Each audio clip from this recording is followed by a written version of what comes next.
Stand next to someone who can run faster than you and you might cheer them on. Meet a person who owns more than you and perhaps you feel envy. But it rarely wounds your pride. Yet when you encounter someone whose mind operates far beyond your own, the reaction is often different. It's not admiration. It's not harmless jealousy. It's something more subtle and far more uncomfortable. Psychologists sometimes call this the intellectual shadow effect. A person who sees the world deeply doesn't simply share new facts. They shine light into corners most of us would rather leave dark. And in that light, we see the outlines of our own blind spots. Unlike physical skill or material wealth, intelligence feels personal. We carry it as part of our identity. If someone is stronger, we can still feel strong in other ways. If someone is richer, we can still feel clever, kind, or talented.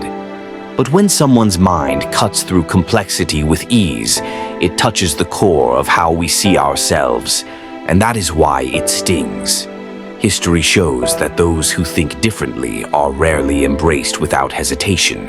They disturb the comfortable rhythm of accepted truths, and humans are not naturally inclined to thank the person who shakes the ground beneath their feet. Think about conversations you've had. Have you ever brought up a challenging idea and watched the air go heavy? Have you noticed people quickly change the topic when things get too deep? This isn't coincidence, it's a reflex.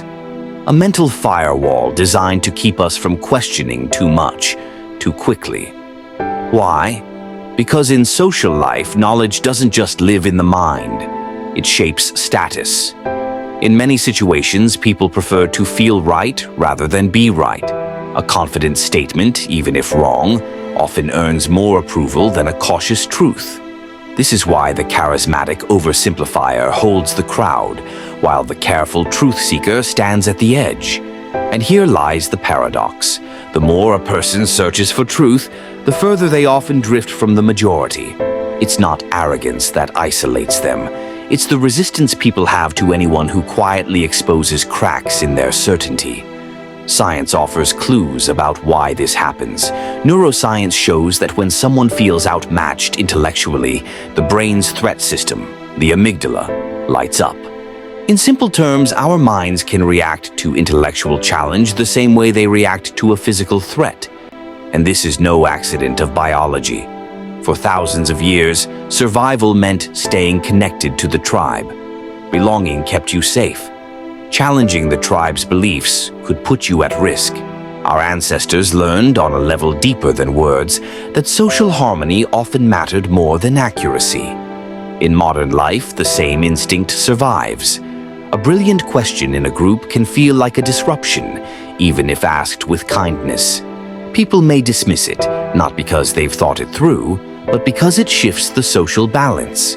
Research shows this tension is strongest in public settings. One-on-one, a thought-provoking idea can feel exciting.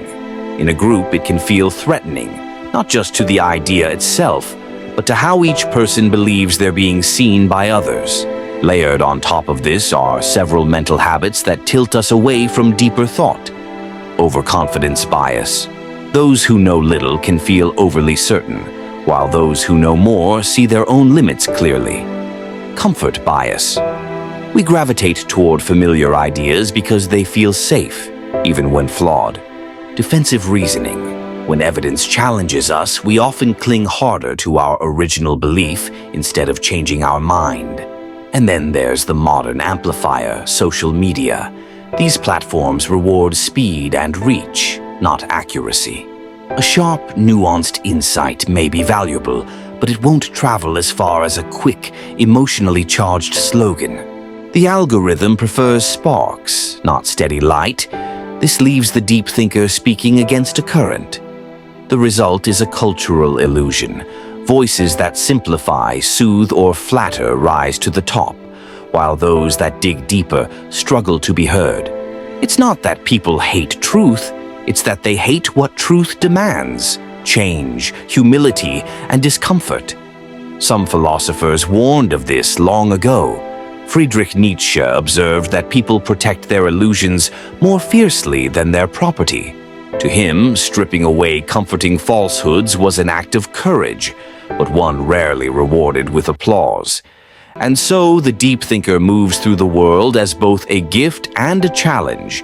They don't simply live in it, they hold up a mirror to it. And while many avoid that mirror, a few will lean in and look. Those few may be enough. Because every great shift in human thought began not with the approval of the crowd, but with the courage of someone willing to see differently, and to speak even when the room preferred silence.